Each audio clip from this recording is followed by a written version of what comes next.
This is All the Rage with Paige. I'm Paige. And today we were going to be talking about inspiration. And the ironic thing is, I have not been feeling that inspired to do the podcast this week. I don't know. It's hard to explain where I'm at right now because there's just a lot going on. And it's mostly good things, like mostly things that I'm really excited about. So that's a little conflicting with this like unmotivated energy, but it's because I'm feeling motivated about other things right now. So I'm feeling a little distracted from this goal of doing this podcast. However, I'm feeling a little bit more motivated because I did some things to help me get there. And that's kind of what this episode is about, is how can we keep ourselves inspired and on the right path, essentially. So part of my unmotivated energy towards the podcast was I did fall short. I didn't post the weekly polls, but I didn't know what questions I wanted to ask because I didn't really know what direction I wanted to go with the episode, although I knew that I wanted to talk about inspiration. But I think what I really want to talk about is just what things have been working for me. And, you can pick what resonates with you, take out what doesn't.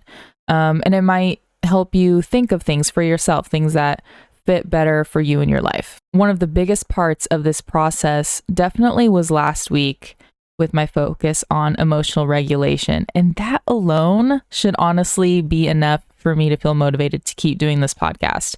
I feel like my vision for the podcast is going to continue to evolve and change.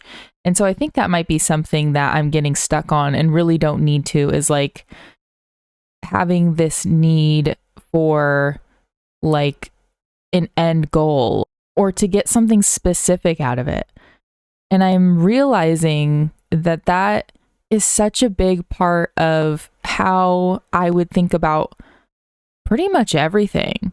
Like, that's why I would consider myself failing or succeeding in literally anything in life, is because it was like I would have this idea of where it was going or what success would mean in that thing.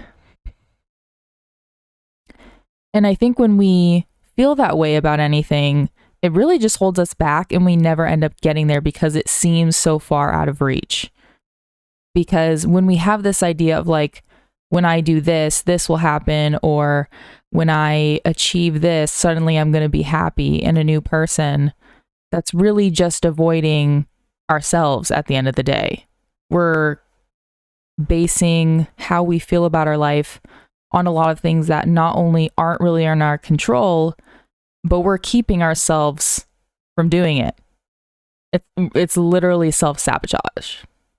I'm realizing we allow people to treat us certain ways because it's ways that we allow to treat ourselves as well. We think it's like what we deserve or something, or it's an excuse to keep behaving the way that we are or not achieving the things that we want to achieve. I'm just like not allowing any toxic behaviors around anymore. I'm not accepting it from people in my life, and I'm not accepting it from myself. I do think it's important to look at things like the people in our lives and realize that they do affect how we feel about ourselves. I feel like we've been hearing that a lot on social media. And I don't know, I just kind of ignored it. Like, I'm just like, these people are my people and that's just how it is. We deserve to have people in our lives that truly love us unconditionally, like are not criticizing us or judging us or assuming the worst of us. Because in turn, it makes you feel that way about yourself. You start to question yourself. You start to think like, are they right about me? And it holds you back. It really does. It holds you back. It makes you think that you shouldn't love yourself, that you're not like worthy, that you don't deserve to go for things if you don't feel believed by the people in your life. If we try to put ourselves out there and we feel like the people that should care the most about you don't care at all, that's a problem. And I'm just realizing that like I don't need to do that anymore. I don't need to try so hard for people to care about me. The people that care about me are just going to care about me. I mean, that's it. I'm getting worked up on that. As you can see, I'm very blushed right now. And that's another thing, is listening to your body, because I'm just, when I think back at all of the health problems I had growing up, it is so telling, like the anxiety I've just always had, and just have felt like there was something wrong with me, when really it was just like the things I was allowing in my life. Is kind of insane. The fact that as soon as I wasn't letting those things affect me anymore, the anxiety was gone instantly. I'm not even joking. I got angry at first because it's really hard to make decisions that are literally going to affect how you think and feel about everything. Changing the way that you see the world is scary, but I'm telling you, it's worth it. The beginning things, the realizations you have are going to make you angry, but yeah, you're not going to move forward if you just stay thinking the way that you think. I feel like when it comes to changing the way we think of things like how we feel about like what religion we believe in, or how we feel about corporations maybe, or what way of life you want, what career path you want to choose, how you feel about politics, and maybe even bigger things like the correct manners, how to act in social situations. But I don't think we think about questioning how we view ourselves, like based on the people who have told us who we are in our upbringing. It's weird that we don't realize the effect of the people that we surround ourselves with. I'm talking about it again, but I just want you to consider, like, what are the things that people, while I was growing up, told me about me? Like, did they say you were too loud or too dramatic or too awkward or too quiet, too bratty or bossy, like anything like that? And I feel like we go about life like kind of identifying ourselves as these things, or building insecurities based on these things. And I would be curious to know if it ends up not being how you really view yourself. Like if you really dig deep down. Like, for example, for me, one of the biggest things is this anxiety part of me. And the interesting thing is, when I think about it, none of my friends ever told me that I was an anxious person. None of my friends have ever told me that I was scared. But there's also a part of me that thinks, at least for our generation, that there are a lot of people that think they came from like really unconditionally loving families, and that it might actually not be as much of the case as you originally thought. There is like a general narrative of like, oh, my childhood wasn't that bad, because we've heard of really bad stories, right? But I think a lot of us aren't able to identify like emotional neglect. And I think that is really common for millennials. Another thing that I have been loving recently is manifesting, which I honestly thought was the stupidest thing I've ever like really heard about. And I also have been getting into tarot, which is something I was going to talk about a little later, but I'm realizing like how kind of together they are for me. So I realized that probably the reason that manifesting and like tarot cards and even astrology were things that like, I mean, I would like cringe really hard at and roll my eyes and all of those things. I think the reason that I was so against it was because it was actually something I secretly was interested in, but just felt like it would be stupid if I did that. And isn't that the same feeling that we have about like a lot of the dreams that we have? We hold ourselves back because we think it might be stupid and we might look stupid, and we don't know much about it, and that's scary. Like, I'm realizing that like that specific feeling, it's different from intuitively knowing that something's not good for you. It's like, is there something to that? Like taking that next step to be like, well, what is this reaction? What does this mean? Like, let's dig deep and figure it out, because when I tell you that manifesting and the tarot cards and other things I'm going to be talking about have completely changed my daily life, it's kind of crazy. And it doesn't mean that these specific things are like the answer. Again, it's just, I think it's opening your mind, trying new things, figuring out like what you're interested in and what's fun for you, and just really embracing yourself and the things that you want and the things that you like, and showing yourself that you love yourself and you trust yourself and you're following your body and your intuition. Like, I think there's so much power in that. I also think that it helps us stay in that like uplifting mindset. And another thing that I've been feeling inspired by is no longer diving into like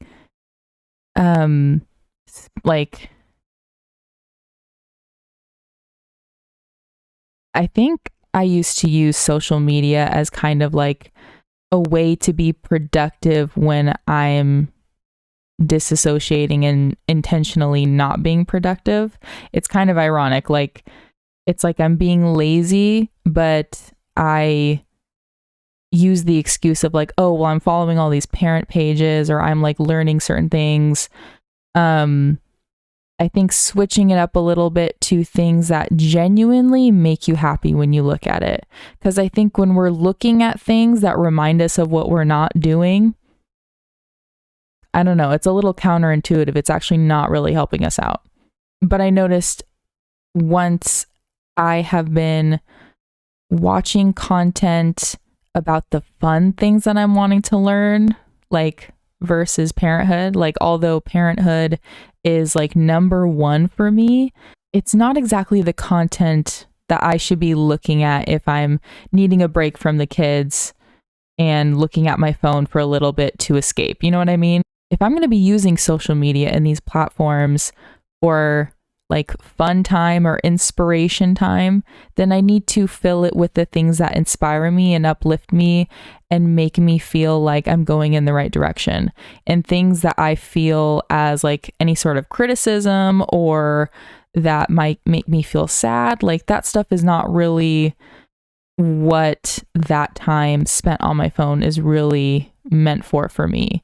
And if I am going to be looking into certain things that make me sad or I need to learn about, like those are things that I would like to seek versus like popping up on my timeline. The manifesting and uplifting content have kind of led me into a new way of being, which is like, I labeled it as flowing with the universe. And I'm kind of like opening my eyes to like certain feelings, like again, like being more in tune with my body, or like even just like, I don't know, just feeling I feel like this is so embarrassing to admit, but like seeing signs in the world or like coincidences and like just being more tapped into like a general spiritual self and just loving myself, having this idea of like, you know, good things are meant to happen to me, and having mantras and all of these things. Like, it probably seems so silly, and it will, like the first time you do it, but I'm telling you, the more that you do it and the more that you talk to yourself in such a positive way or make gestures to yourself, like to hug yourself or even look in the mirror a little moment longer and tell yourself you're beautiful, like those things really add up. And I'm trying to do these things like all throughout the day for myself, and it seriously is making such a big difference for how I feel in any given moment. Like, I'm giving myself so much more grace. I'm feeling so much more confident in myself and my life and where things are going. And in turn, that same grace, like I think I described before, goes for the relationships in your life. Like I'm noticing myself opening up more in ways that I didn't feel comfortable before. Like with my husband, for example, I am very uncomfortable with like physical touch, like being vulnerable in that way. Like I am more comfortable opening up in my words and communication versus like, you know, coming up and just snuggling you out of the blue. Like that's not really normal for me. And I notice like the more I love myself and am comfortable with myself, I'm opening up myself so much more to like little things that I didn't even know that I wanted, that I didn't even know would make a difference. I feel like before I wouldn't even think I was worthy of like just stopping what I was doing because I feel like I'm wasting my time or somebody else's time to just hug myself for a minute or do a breathing exercise or whatever it is. It's kind of crazy that we don't seem to think that we deserve giving ourselves those moments to make the right decisions or to even just feel better about ourselves and in the moment. Okay, so I talked about how we talk to ourselves and the people that we allow in our lives to talk to us matter. And what also matters is like the environment that we set up for ourselves. My example of this is like not only just like your house in general, like I think clutters our minds, and just like having a place that you're proud of or feels cozy to you, like whatever that looks like, I do feel like that completely changes things. Like if your home doesn't feel homey to you, like that's a problem. Your body's not going to feel like completely safe in that space, in my opinion, or you're not going to be as efficient working if the space doesn't feel right for you. But like, for example, I have like my little corner in the kitchen where like I eat my breakfast to myself. It's usually like, you know, the center of like where I'm cooking. Yeah, it's just like my little corner in the kitchen. And I've noticed that now when I do need to regulate or check in with myself and do like what I call my checkpoints throughout the day, is I set it up in my little corner to have like all my little things. Like I have my journal, I have my tarot cards, I have a sea salt lamp just to kind of like set the vibe. I have my music player, I have my charger. Like it doesn't have to be crazy fancy, just like giving yourself a little space. That could be at your desk. I mean, it could literally be anywhere. It could be in your car, but just setting it up to be like a pampering space, a loving space, a safe space for yourself. I do think that makes a difference. Like it makes me feel more excited to be there. It reminds me that, oh, this is my space. This is where I check in with myself. I do think that there like is something to that. I even got myself a singing bowl. So now when I do my tarot cards, but yeah, that's part of it. It's just like getting excited, like about these little things. Like before I started really loving myself and like feeling just a lot more happy in general, I didn't really have very many just like fun hobbies in my life. And now that I am doing all these little things, I'm just like realizing like how amazing it is to have these things in your life. And it's so weird that as adults, a lot of people don't have these things. It's like they're watching, you know, TV, playing video games and being on their phone and maybe doing a productive type hobby. And not that any of those things are bad. I just feel like it's not the same as like learning a little fun skill like crocheting or like writing, drawing, like just having like multiple different things that you can do, because I do think we as people get kind of like bored or unmotivated. So I feel like rotating between different interests is going to keep you interested and inspired. And I also feel like, especially with like us ladies, like having different points in our cycle, like I feel like there's certain, you know, times that we want to do certain things or that will fill us up the most. And even for me, like there's different parts of the day or certain emotions where I want to do a certain thing that's going to help me calm down, or I feel inspired to use this emotion to do this certain art, or I don't know. Am I making sense? I'm not really sure. Hopefully I'm making sense. But yeah, I think that those things are really important. And taking it even further, like doing little things for yourself to really feel like you're taking care of yourself, like health wise. And for example, I love using Asana. Like obviously that's not something everybody has. We invested in that because that's something that me and my husband really, I don't even need to have an excuse. We just wanted one, so we got one. There you go. But yeah, it really feels good. I know that there's benefits to it. And then like cold showers, that's something I've been doing a little recently. And I do really like it. It's interesting because when I first started them, like I was like, it almost made me cry. Like I could barely breathe. And now that I've been doing it more, like I'm slowly breathing through it. And like at first it was so daunting. And now I almost look forward to it. Other example of these things are like, now me and my husband have gotten into the routine of having tea every night. That supposedly is really good for you. And it's just kind of like that little treat. It's a healthy treat. It's not like having ice cream or a cookie every night. It's a healthy thing to look forward to and makes you feel nice and cozy. And I like that me and my husband do it together. And it's so easy and cheap. I have been using body oils recently, and it only takes like a couple minutes to do after the shower. And like, even when I get my clothes on for the day or like get ready, my body just feels like it loves itself. Like it feels so much better to feel like you're pampering yourself and taking care of yourself. And it translates in everything that you do. It makes me stress about a lot less because I already feel like I'm fulfilling within myself, and I'm not letting the outside factors affect me as much because I'm taking care of myself. I'm taking care of myself within. So all that other stuff is not affecting me as much. It's not controlling how I feel throughout the day as much because I'm gaining that control by adding these skills and opportunities.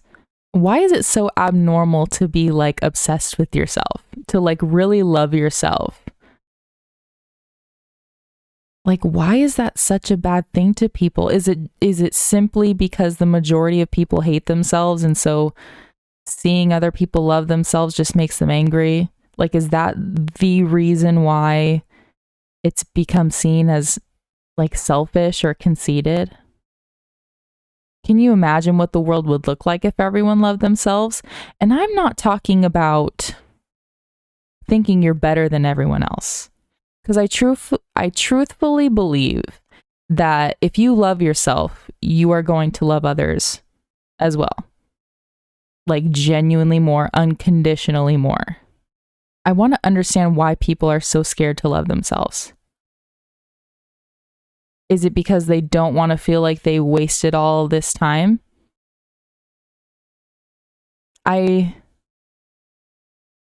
There are parts of me that are like, so I could have done this the whole time. I wasted a lot of time. Why was I so stupid to not realize that this is all I needed to do?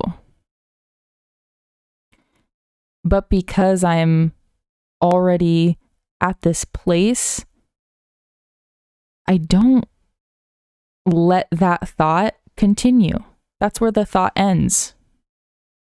I'm like, oh, that's interesting. Yeah, that's a good point, but I feel good now, so screw it. My whole life ahead of me is going to be great. So I don't have to worry about that. It's already done. And that person is who I love, so I can't really be that mad about it. It feels like there's nothing else I can really say to convince anyone of anything. And that is part of it, is like, when you do love yourself, like not only do you not take as much to heart when it comes to things from outside of yourself, but you don't feel the need to defend yourself as much or convince people as much. There's just so much more freedom to it. And it makes you see everything so much clearer. And it's weird how instant it seems to be. But I don't know. I guess there is a part of me that's like, is this just a temporary feeling? But it's like deep down, I know it's not. I know that my life is never going to be the same again. And I'm so excited to not hate myself ever again. I hope this inspired you in any way, shape, or form. And you were able to think of some things that you might want to start adding into your life, or even seeking some things that you might feel inspired by today, tomorrow. But you deserve all the love. You deserve people in your life that fully love, respect, and support you. And yeah, I love you too. All right. Bye-bye.